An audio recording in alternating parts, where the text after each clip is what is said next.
Hello, beautiful people, and welcome to this dose of celestial goodness. As always, thank you for joining me in this space and on this journey. I truly appreciate it. I know that it's been a while. The last few weeks have been pretty busy for me, and as is the case, sometimes you have to triage the things that are happening in your life.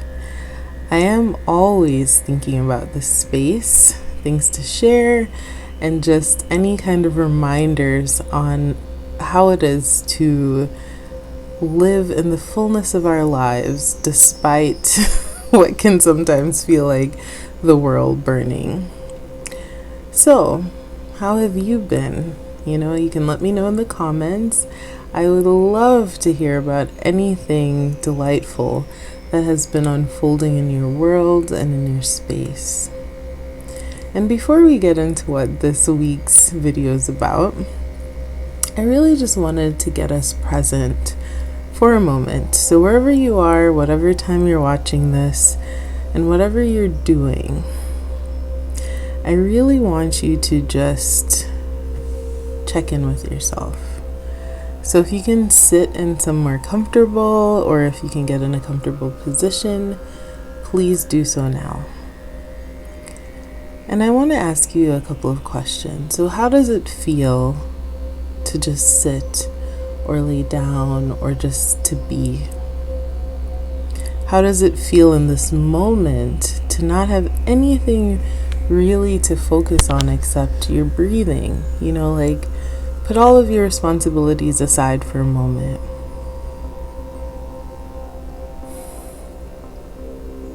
How is your breath? How are you breathing? And I want you to turn some attention to feeling your breath. How does your body move when you breathe? And take in a deep but comfortable breath right now.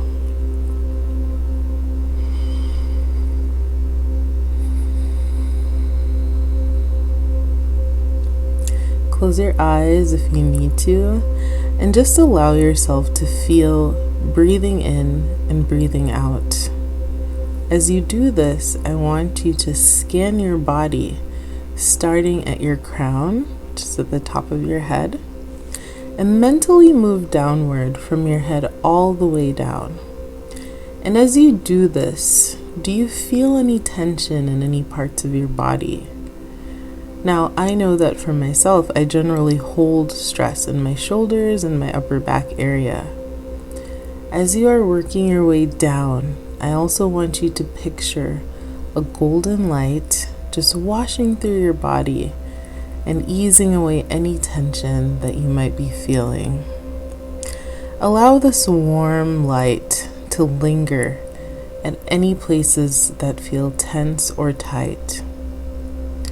As this light washes down through you, imagine that it goes right down through your feet and connects you to the beautiful, firm, solid earth, the green earth. You feel grounded and connected, and everything that has been creating any stress or tension for you melts away. The earth takes it and transforms it into nutrients for the soil. You feel a sense of ease and peace wash over you. And I want you to mentally say thank you to the earth. I also want you to tell your body thank you. Because we put our physical bodies through so much every single day, I just want you to thank it, for everything it does for you. Now thank your mind for all of the thoughts and all of the things that it has to process daily. And now, if you can, put your hand over your heart space and just imagine sending an extra infusion of love to your heart. This is the powerhouse of your organs. This is the one that keeps us going. Imagine your heart accepting this love and then sending some back out to you, even though you're not separate from it, but you know what I mean. But instead of it just going to you alone, it really covers the entirety of our world. And now I want you to think of one person who makes your heart smile. I know you thought of someone. Imagine sending them an extra dose of love as well. And now think of one thing that you're grateful for this week. It can be anything. Even in this moment where you are creating a sacred space within yourself. Gratitude helps to center us. It is a moment that bridges the past, the present, and the future. Something has already happened that made our hearts sing, and we feel that thankfulness in this present moment. And yet we know that we can experience more of these moments in the future. So focus again on your breath. How are you breathing now? How do you feel now? Take in another deep but comfortable breath.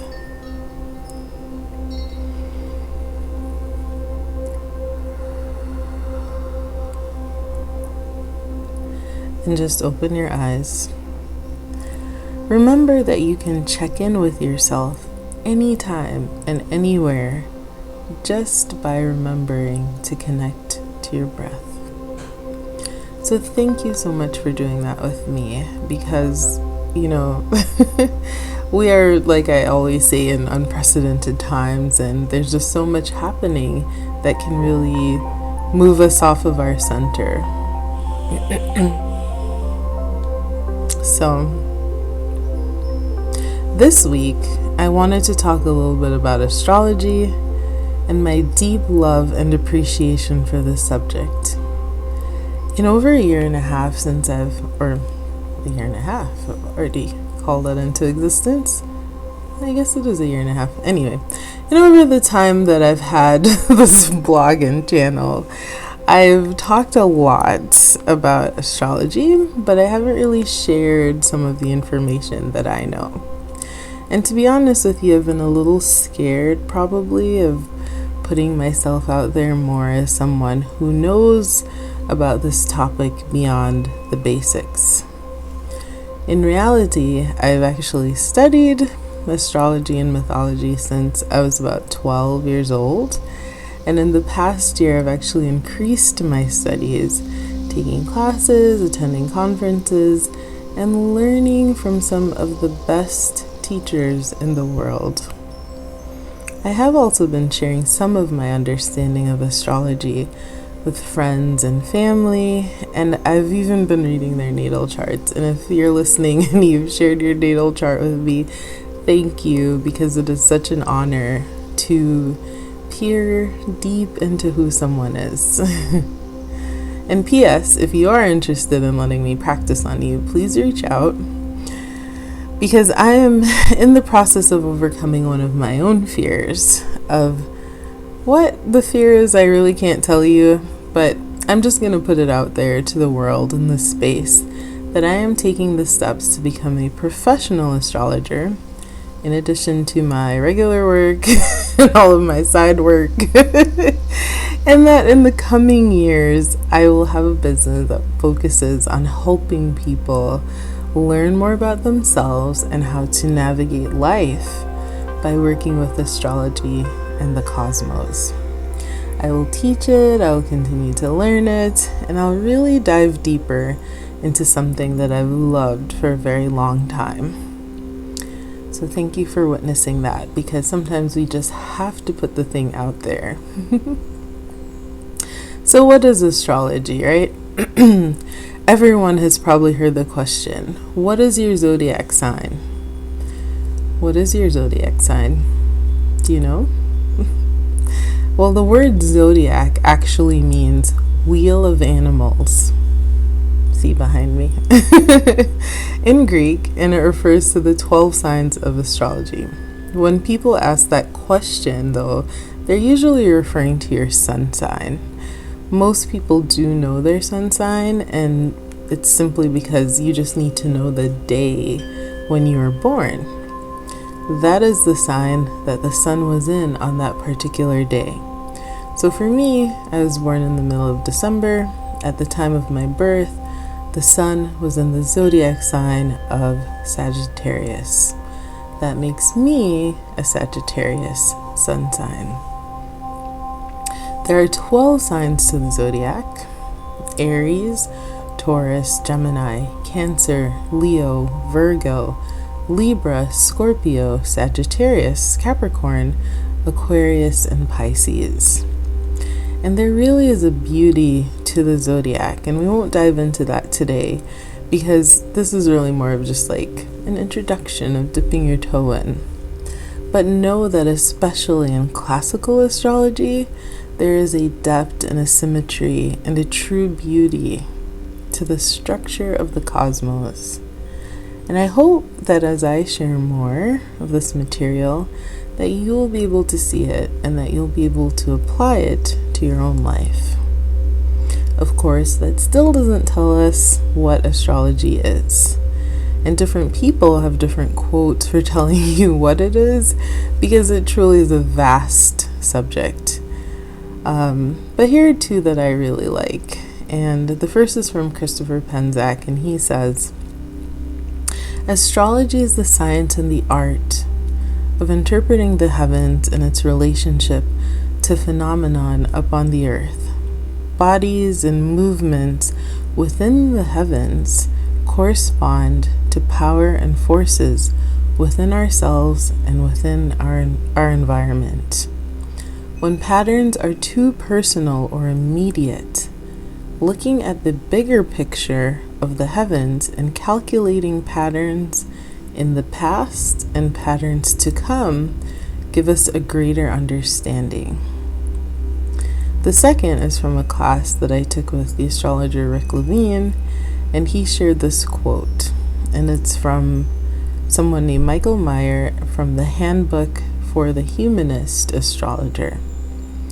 "Astrology is firstly a discipline of mind, a technique for the development of holistic thinking. The study of the cyclical patterns of astrology places the mind in the habit of constantly perceiving things as wholes rather than unrelated parts. An understanding of astrology makes the mind aware that what is happening at any given moment is just one point, just one moment of an entire cycle of complex and intricate relationships. It gives one an objective awareness of the unity of all things, the conscious realization that all things are in some way intimately related to everything else." I love that. And what I've gleaned from both of these quotes and from my own studies is that there are patterns to life, and if we study and understand these patterns, we can have a greater understanding, not just of the world around us, but also of ourselves. Self-awareness is such a wonderful tool for making our lives richer and more meaningful. I also have to point out that in all major civilizations and cultures, there has been some form of practice of astrology. And it all used to be clumped together with astronomy, but over the years they were separated. And astronomy became more of the scientific and recognized, and astrology has sort of fallen to the way of parlor games and fluff. Not to me, of course, and not to a lot of other people out there. It's still very serious stuff for us. But that being said, there's a really fascinating history and just a multitude of different astrological systems and viewpoints on the subject matter. Now, for me, astrology has really helped me to make sense of life when things have gotten wild and crazy and when there's nothing at all happening. So, we do hear about astrology in popular culture, especially as with this coming week, we are getting ready to head into another round of Mercury Retrograde. I did a whole video on Mercury Retrograde, but I will offer my usual advice here. When most people hear this term, Mercury retrograde, they like clamp up and they start groaning. Oh no, technology is about to break down. My travel plans are going to go haywire, and I better not sign off on anything major. Why is that? Well, this relates to mythology, and in Roman mythology, the god Mercury was known as the messenger god. He ruled over communication, technology, travel, commerce, and luck. He is also a notorious trickster, hence why sometimes in retrograde times it feels like someone's playing a trick on us, right? And Mercury's Greek counterpart is Hermes. Egyptian counterpart was the god Thoth or Jehuti, which is the god of wisdom. And so when I hear complaints about Mercury retrograde, and I hear them all the time, and my response is always the same: treasure the time. It is a truly divine gift. It is time to seek your inner wisdom. It is time to reset and to slow down. And because Mercury is very close to the sun, and this is, like the astronomy bit, it retrogrades very slowly, it retrogrades very frequently in relationship to the Earth. And it does this about 3 or 4 times per year for about 3 to 4 weeks. When a planet goes in retrograde motion, astrologers say that it impacts the psyche internally. Instead of tapping into the planet's energy externally, we must go on an inward journey to gain certain lessons and blessings. One of the best analogies that I've heard for Mercury retrograde was this: if you drive your car every day, what do you think is going to happen?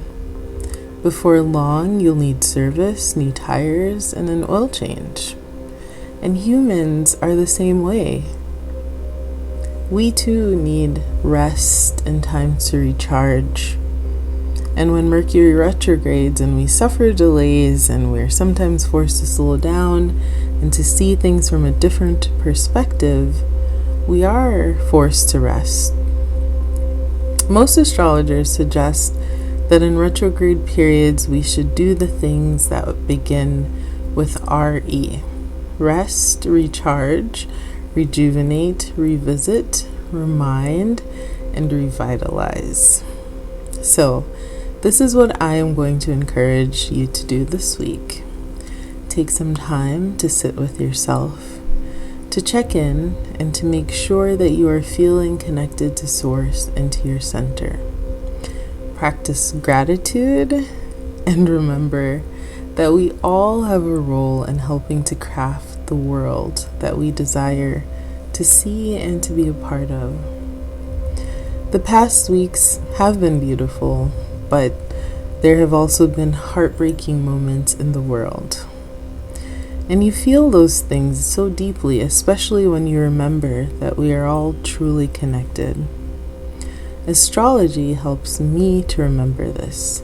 It reminds me that we have a role to play, and so it's important that you do what you can, where you are, to help the overall energy of the world. And you can help to do that by knowing yourself deeply, and also by staying grounded and loving. You simply cannot pour from an empty cup, and the retrograde is here to remind you of that. So, I'm hoping that this week the stars shine brightly over your week, and that it will be an absolutely amazing one. Thank you.